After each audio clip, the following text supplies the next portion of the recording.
Assalamualaikum warahmatullahi wabarakatuh. Saudara-saudara sekalian, saya menulis sebuah buku yang judulnya tentang sejarah dan rekonstruksi ijtihad.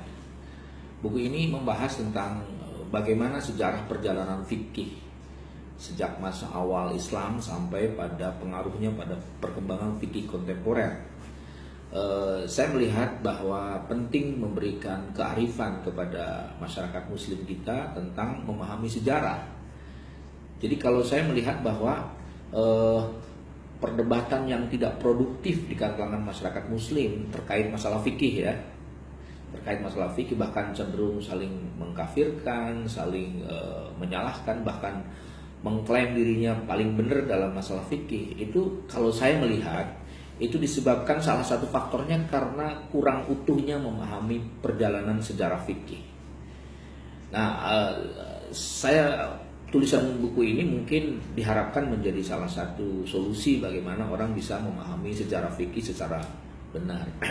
Karena kalau kita melihat ya, hukum Islam itu kan sebenarnya ada dua ya, kalau kita boleh bagi ya. Tentu dalam perspektif yang saya tulis dalam buku ini. Hukum Islam itu ada yang namanya syariah, ada yang namanya fikih. Saya melihat antara syariah dengan fikih jelas berbeda ya. Walaupun boleh jadi nanti para tokoh yang lain menyatakan sama ya tentang syariah dan fikih. Apa bedanya? Kalau syariat itu hukum Islam yang sifatnya given, sifatnya udah selesai, atau kalau dalam bahasa Arab itu sifatnya mutlak. Dia sudah selesai, tidak ada ruang untuk dilakukan perubahan-perubahan secara tekstual. Karena apa? Karena sumbernya sudah jelas dari wahyu Allah, yaitu Quran dan hadis Nabi. Jadi syariat itu formulasinya adalah Quran dan hadis Nabi. Dia selesai, dia given, tidak ada perubahan, tidak ada penambahan teks, tidak ada rekonstruksi teks, nggak ada. Itu saya memahami itu. Maka dia bersifat mutlak. Ya. Yang kedua adalah fikih. Hukum Islam yang namanya fikih itu jelas berbeda dengan syariat. Kalau fikih saya pahami itu merupakan upaya nalar manusia dalam memahami hukum Islam, baik yang terdapat dalam teks-teks Al-Quran yang ada di syariat maupun dalam memahami fenomena sosial atau munculnya berbagai persoalan hukum dalam fenomena sosial. Itulah fikih. Jadi kata kuncinya apa? Fikih itu nalar, produk nalar manusia, nalar ulama, ya, nalar mujtahid, nalar para ahli ilmuwan Islam, para juris, ya, jurisprudensi Islam, ahli-ahli hukum Islam, melahirkan pemikiran, itu namanya fikih. Dan namanya juga pemikiran manusia, maka fikih itu sifatnya relatif, tidak mutlak kebenaran. Berbeda dengan syariat. Syariat itu mutlak ya, secara teks karena dia wahyu Allah dan hadis-hadis Rasul. Tetapi pemikiran manusia terhadap teks, ya, pemikiran manusia yang dalam bentuk fikih atau ijtihad itu relatif, tidak mutlak kebenarannya. Mungkin benar dan mungkin salah. Kalau pendekatan filsafat ilmunya kan begitu. Jadi tidak mungkin sebuah hasil pemikiran manusia itu mutlak benar. Kalau pemikiran manusia itu mutlak benar, ya apa bedanya dengan hasil produk Tuhan. Jadi saya kira ini yang membedakan antara fikih dan antara syariah dengan fikih. Lalu kenapa banyak sekali terjadi perbedaan dalam persoalan fikih? Buku ini secara tuntas saya menggambarkan sekurang-kurangnya ada 3 faktor yang menyebabkan begitu banyak perbedaan persoalan fikih. Kalau syariahnya kan sama, Quran dan hadisnya sama, tapi kalau di ranah fikihnya hasil pemikiran manusianya kok beda? Karena ditentukan 3 hal minimal, ya paling tidak. Yang pertama apa? Yang pertama karena perbedaan masalah metodologi. Atau dalam bahasa Arabnya disebut dengan manhajnya berbeda. Ya, kita tahu bahwa fikih-fikih yang dilahirkan pada generasi awal dari masa sahabat, masa tabi'in, masa tabi'in, yang kemudian puncaknya pada masa a'immatul madzhabul arba'ah, tokoh-tokoh imam madzhab arba'ah, itu lahir dari produk-produk pemikiran dan metodologinya berbeda-beda. Begitu banyak kalau kita lihat metode-metode yang digunakan para ulama dalam melahirkan fikih. Di generasi sahabat ada embrio tentang metode sudah lahir. Ada embrio metode dengan pendekatan tekstual yang disebut dengan ahlul hadis. Ada metode pendekatan dengan teks kontekstual yang disebut dengan ahlul ra'i. Jadi sudah terpolarisasi sejak awal generasi sahabat itu tentang metode. Sampai terus puncaknya pada masa imam mazhab arba'ah. Metode berpikir fikih itu banyak sekali.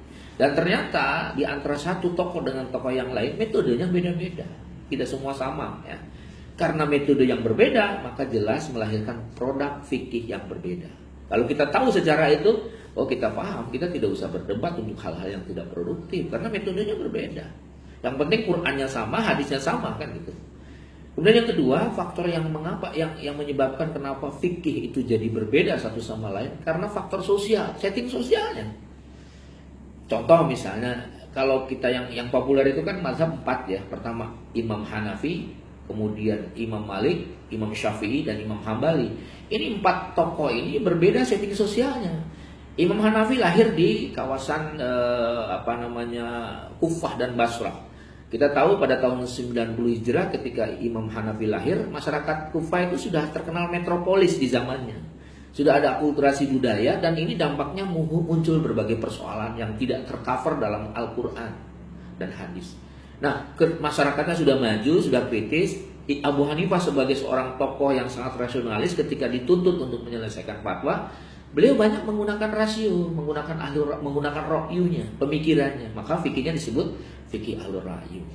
Berbeda misalnya dengan Imam Malik. Imam Malik itu tinggal di kawasan Hijaz. Hijaz itu Mekah dan Madinah, dan kita tahu Hijaz dan Madinah itu sentrumnya hadis Nabi.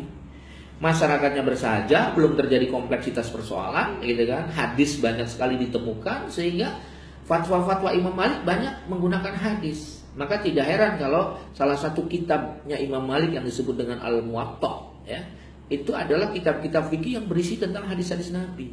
Maka dalam pemikiran fikihnya Imam Malik dikenal sebagai kaum tradisionalis, artinya banyak menggunakan teks-teks hadis. Begitu juga Imam Syafi'i, jelas berbeda. Ada kaul qadim, ada kaul jadid. Kaul qadim fikih-fikihnya ketika dia di Irak, kaul jadid ketika fikihnya di Mesir. Berbeda kan? Berbeda dalam hal tertentu. Karena apa? Setting sosialnya. Imam Hambali juga seperti itu.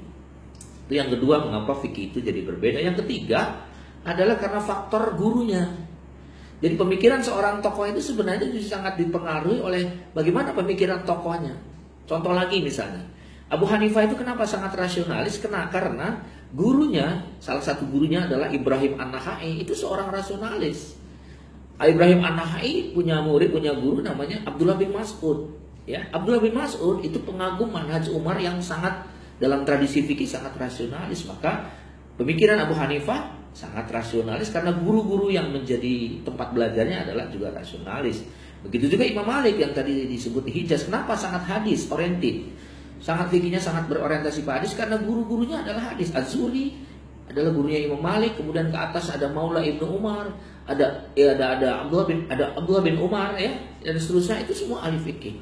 Nah, jadi saya melihat kalau orang memahami sejarah dengan baik, maka sesungguhnya perdebatan yang tidak produktif terkait fikih tidak usah jadi saling mengejar merasa paling benar ya.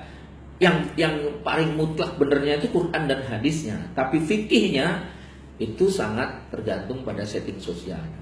Mudah-mudahan topik kita hari ini memberikan sedikit pencerahan tentang pentingnya bersifat toleransi dan saling memahami dalam perbedaan persoalan fikih. Terima kasih. Assalamualaikum warahmatullahi wabarakatuh.